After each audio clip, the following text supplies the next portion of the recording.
Okay, Okay. I'm recording. Okay, I'm gonna let everybody in.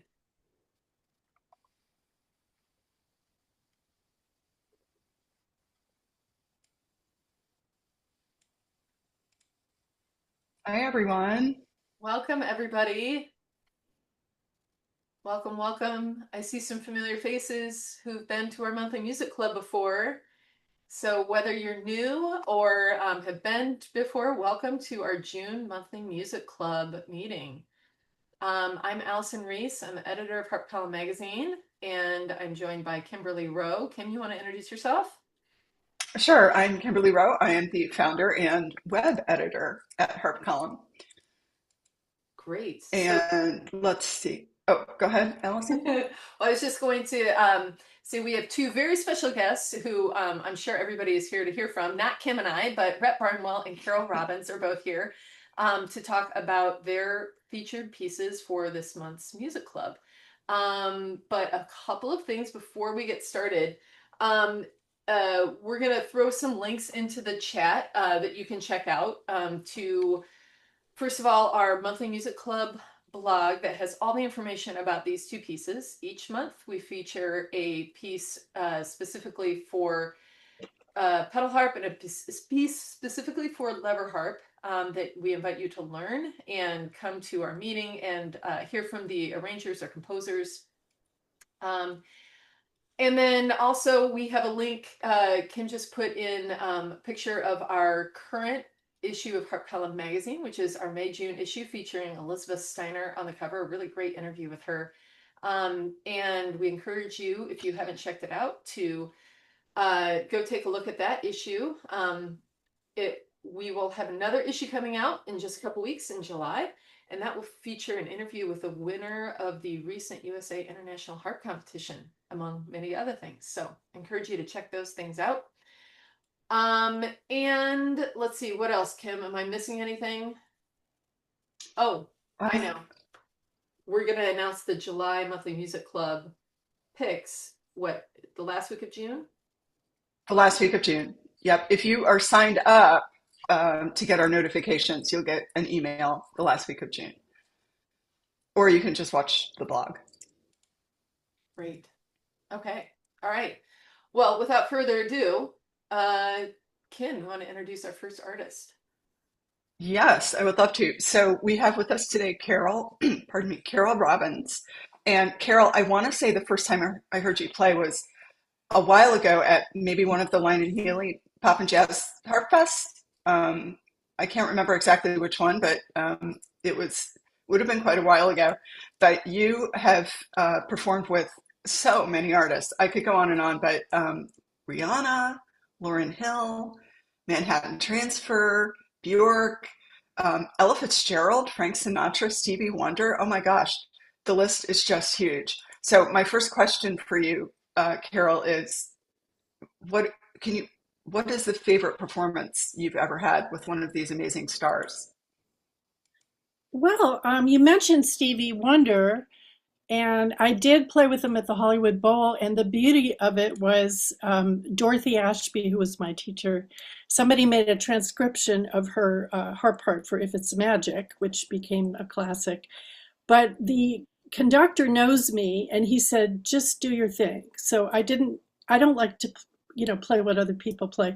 So I used it as a guide, but I kind of did my own thing with it.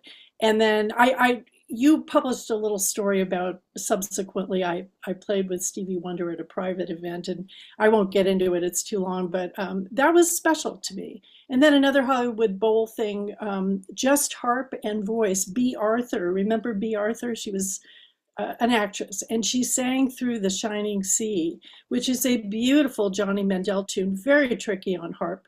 And it was just harp and voice. And again, my own arrangement, lovely thing. And it was just special. But there have been a lot. I've been very fortunate to do a lot of wonderful performances. I'm lucky. Yeah, well, that is amazing. And we're here to talk with you today about your own compositions, and in particular, Still Light. You came to us maybe 5 or 10 years ago, I can't quite remember, telling us you had some new original compositions, and we were really excited to see them. And I'm wondering if you could tell us a little bit more about how Still Light came to be. Well, I have 5 CDs with my own jazz group. So I write things that are conducive to, that instrumentation, but at the same time, I can play many of these things on solo harp, not all of them. Some of them require a group. But this is sort of a contemplative ballad. It's accessible on the instrument as a solo thing. So I just simply, wrote it out for harp. And it is what it is. I mean, I don't play anything the same way twice. And in retrospect, I think it would have been nice to put the chord changes. And if I do this again, so harpists can have more, freedom and leeway to play them, play the songs in their own way. So, Carol, one of the things I love about this piece is the rich harmonies that you use. I want to say they're unexpected. They're just a little bit outside the box. When you are writing something, do you gravitate towards any favorite chords, or how did these harmonies come about? I know I'm asking you a very, very big, broad question. Well, I did think about it. I did. And like yesterday, I was thinking in anticipation of this talk, how do I write things? Because it's sort of like I couldn't, there's not really a very structured process with me because everything's just sort of off the top of my head. So I sat down at the harp and I said, okay, D minor. And I started off with a D minor 6 over an A chord. And I said, how do I normally create a melody? So I sort of explore the chords and I play around with them and I do a progression and a melody comes. It just does. And it's sort of a very, again, to reiterate, unstructured process with me. So I don't know if that's helpful. Yeah. And I want to also emphasize to everybody that we chose Still Light, but you also have Emilia. It's kind of a companion piece to Still Light. And so people, if you're enjoying Still Light, you might also want to check out Emilia, which you can find on Carol's Harp Column music page that I just pasted in there to the chat. But Carol, what do you think is important for people to know about how to capture the mood of these pieces?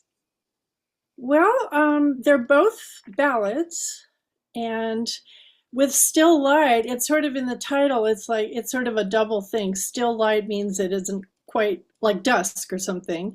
And then the word still, it's just sort of contemplative. And I think something that would help is when I play something in rhythm, I sort of play with the rhythm within the structure of the rhythm. So it's kind of hard to describe, but I would say play it freely and sort of, I always dance in my core when I'm playing, even if it's a slow ballad. I just sort of loosen everything up and it makes it, I consider these things to be jazz ballads. So it makes it more kind of groovy. It's not a regimented thing to do. It's a ballad. It's not a classical piece. So I would say that.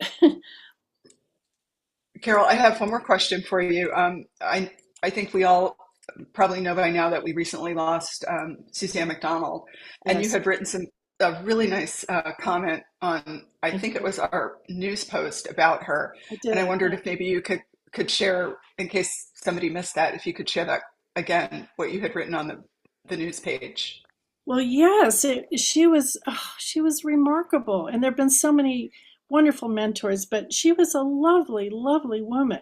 And my wonderful parents sent me to Italy, to Nervi, where I have relatives actually in Italy, half Italian here. But she she recognized my love and aptitude for jazz. And yes, I played classical. We gave a recital, after the master class, but she knew that my true love was jazz. So she said, "Why don't you play one of your jazz pieces?" And I just was gobsmacked by that because she's such a heroine in the classical harp world, but she was open-minded enough to do that. So she supported that. And then subsequently, I did study a bit privately with her, and she just could not have been more lovely and wonderful. And I wasn't going to be a classical soloist. That's not for me. So, you know, she tended to, you know, have me play box etudes at triple forte, and wasn't my thing, but I'll just never forget her just graciousness. She was lovely, wonderful person. That's a really great story and a nice memory. Um, I would like to, before we move on, and Allison's going to introduce our next guest, I would like to just tell people if you have any specific questions for Carol to go ahead and throw them in the chat, and we can come back if there's anything you specifically want to know from Carol. And with that, I'll have Allison take it over.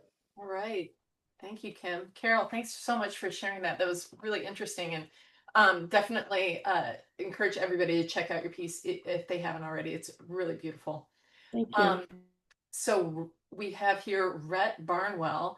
I know Rhett is familiar to many, many of us in the harp world. He is distinguished himself as a composer and arranger of music for both Celtic and pedal harp. Today we're featuring one of his pieces written for Celtic or lover harp.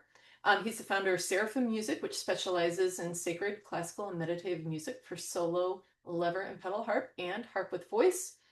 And his work is wide-ranging. He is quite prolific in his arranging and composing. Today, Rhett, we're featuring one of your most popular pieces in Angel's Hymn. So I wondered if you could just start out by telling us the story of this piece and how it came about.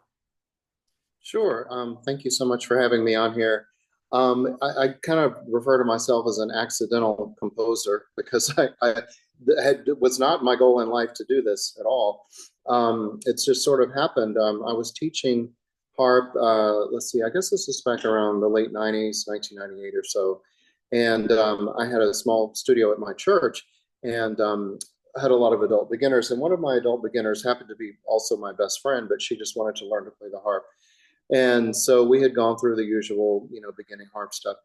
And I thought, well, I really would like something a little different to use, to throw into the mix. And this was back when there was not a whole lot written for lever harp. It was, fun from the first, basically. And, once you master the Goose Girl, then, there's not a whole lot after that. So anyway, her birthday was coming up. And she was one of these people that always came up with like the perfect gift, and it was in the perfect gift wrap and the perfect card that matched. And, when she gave gifts to me or anybody else, and I'm not like that at all, typical male. I'm just like, oh my God, or just not give a gift at all. So her birthday was coming up and I thought, well, I've got to get her something. And so I thought, I'll write a little piece for her for the harp. And I thought, well, she needs to learn some left hand patterns. So let's make it an etude. And I thought, what does every woman want for her birthday? A harp etude. One more thing to have to deal with. So she was in the process of learning, and I'll demonstrate this kind of 4-2-1 thing with the left hand. I don't know if you can see it or not, but that kind of thing, 4-2-1. And so I started out by writing this piece with the left hand pattern, just a sequential pattern of chords that kind of makes sense. And then I added the melody on top. And I just gave it to her in handwritten form and said, well, here it is. Happy birthday, She's like, oh, thank you. And we didn't have a name for it for a long time. And I'd never dreamed of publishing it or anything. It was just kind of, as I said, an excuse not to have to buy a birthday present. And so I was also doing work at nursing homes then, volunteer work. So, and she would go with me sometimes. And so she had blonde hair, although it wasn't. She knows I tell the story. It wasn't really blonde, but it was blonde that day. And so we walked into the room, and the man sitting in the bed looked up. He goes, "Oh, you've brought your angel with you today." And then I looked at her and I said, "We should call that piece Angel's Hymn. I think that's going to be the name." So that's how it got birth, if you will. And it's a very simple piece. A lot of my students like to play it, and I'm realizing, when you're young and foolish, as I was back then, and you don't really know what you're doing, you come up with things that you'd like to change later. I think the left hand on this piece is pretty easy. It's all just patterns, 4-2-1, and then some cross unders, it's very pedagogical in that sense. But the right hand, on the other hand, to get a nice little melody to go on top, is a little more tricky fingering wise. And I did write fingerings in it. but they can be changed. And my most recent student, we decided to redo all the fingerings in the right hand. But that's how the piece came to be. That's an interesting story. So I am curious, with it being such a popular piece of yours, and you have, so many works. What do you think it is that appeals so much to people? I think it's a couple of things. One, it's the simplicity of it. It's a very simple piece. The melody makes sense, I guess. You can kind of figure out where it's going. When I write music, I try to always think melody.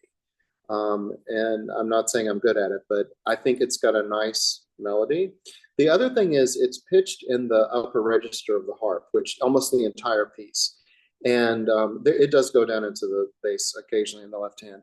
But I think it's that sound, that sort of tessitura of being up there. It sounds very harpistic, But it's just a simple tune that has kind of a pretty melody, I guess. I guess that's the best way to describe it, and it has been quite popular, yes, for that reason.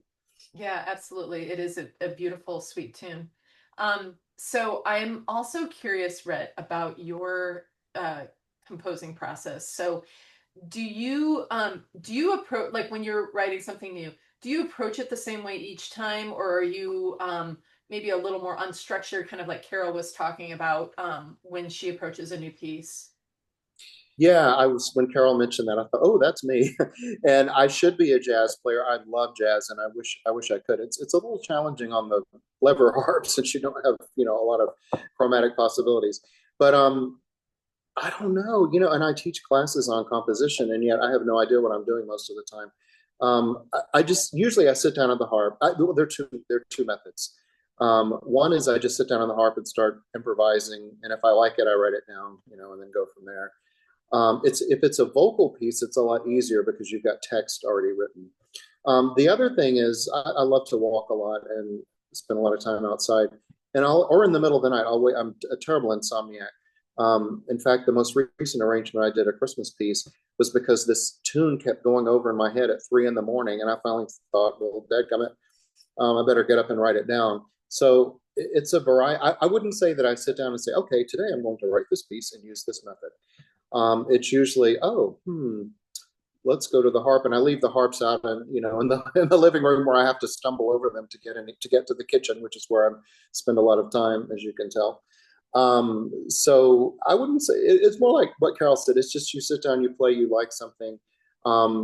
Now there is, a point where you have to figure out the structure. Is it going to have two sections or one section or what? But it's mainly just a stream of consciousness sort of thing for me, I would say. Okay. Okay. Interesting. So, I do have one more piece for you, Rhett, or question for you. But before I ask that, if anybody has any questions for Rhett, please throw them in the chat, so that we can ask. So if somebody is playing Angel's Hymn this month and they're really enjoying it, what of your pieces would you recommend they try next? Well, there's another one it could almost be a companion piece to it. Again, it's sort of accidentally. It's called Calls of the Innocents. And I wrote it a few years ago on a commission, a woman who commissioned me to write something for her granddaughter who was about to be born. And she wanted something that sounded kind of childlike. And I didn't really use Angel's Hymn as the inspiration, but this tune popped into my head when I was walking outside one day. Calls of the Innocents, which is on the Harp Column music website. That would be the most similar one to it, I would think. And another one I just came out with last year, which is along the same lines, called Mariposas, Butterflies. It's just kind of in the same vein, which I think would work. Great. We'll try to throw a couple of links to those in the chat here in a second. I'm going to bring Carol back in here. And a question for both of you, and maybe Rhett, you can field this one first, but as I mentioned, you're quite a prolific arranger and composer. What do you have coming up next that we might be able to look forward to? You going to give us a little sneak peek into anything? Sure. Yeah, I've got like hundreds of pieces in the computer. No, I'm putting the finishing touches on an arrangement of the Welsh tune All Through the Night. Um, and as well, I'm working on a little bit longer term project. It's a series of pieces that are, they're kind of etudes, but they sound like music, and each one has a title, but each one has a distinct pattern, like a seventh arpeggio and dominant seventh arpeggio in both hands, just moving around with a little tune on top. So it's a series of technical exercises, but they're also designed, they can be used as pieces. I've used them at weddings and whatnot. I mean, the bride doesn't know that I'm practicing while I'm, bringing her in, but that's kind of the next big project coming out.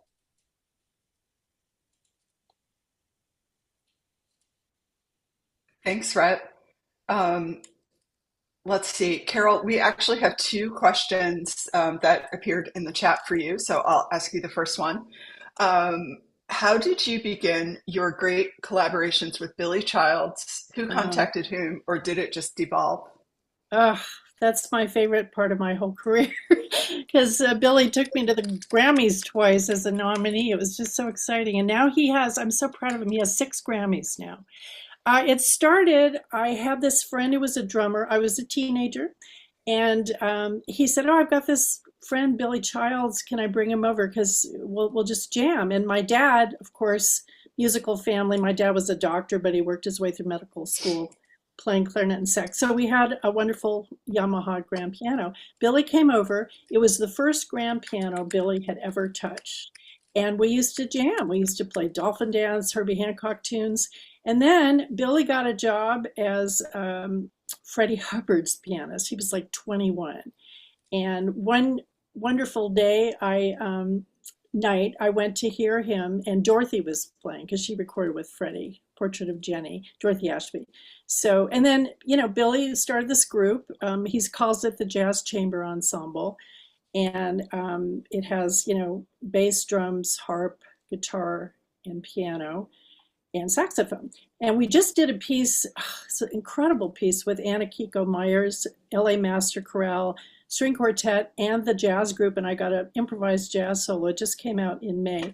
But yeah, Billy and I have been friends for years. And I feel so lucky. I've learned so much from him. I mean, he's so far above me and in everything that you can learn, from somebody like that. So, end of answer. I was too long, but anyway, I love Billy. So, Carol, can you let us know? We only have two pieces for you, pieces by you for sale on Harp Call Music. Is there anything else in the works that we can look forward to? I'd love it. I'd love that. I did submit Deep Canyon to you, but we never finished it. But I have a bunch of things which I can play on solo harp, tons of things. It's just, I don't write anything out. It's all in my head. And even when I do it with the group, I give them a lead sheet. But I would love to do that, Kim. And they're all on my CD, so you could even steer me to which one you guys would want, or I'll just work on it. But Oh, I'm just really bad with spending the time to write stuff out. But I'd love to. Thank you. I would love to do that. well, great. We'll have to keep talking. And if anybody has a particular piece that they'd like Carol to do a solo version of, please let us know. Let's see. Allison, do we have any more questions for Rhett or Carol? Yeah, I don't think we have any other questions in the chat. This has been just a great session, and so it's always interesting to meet, the arrangers and the composers behind these pieces. But we really appreciate the insight that you both gave us into your process and these particular pieces. And I know I'm excited to go and check out some more of your music, and definitely, Carol, look forward to maybe getting some more things out of your head and onto paper for the rest of us to enjoy. Thank you. So thank you everybody so much for joining us today. Hopefully we'll see you again next month in July for our next monthly music club. Thanks, everyone. Look for an email with our July picks coming in about a week and a half. Terrific. Thank you, everybody. Thank you. Bye-bye. Bye. Bye.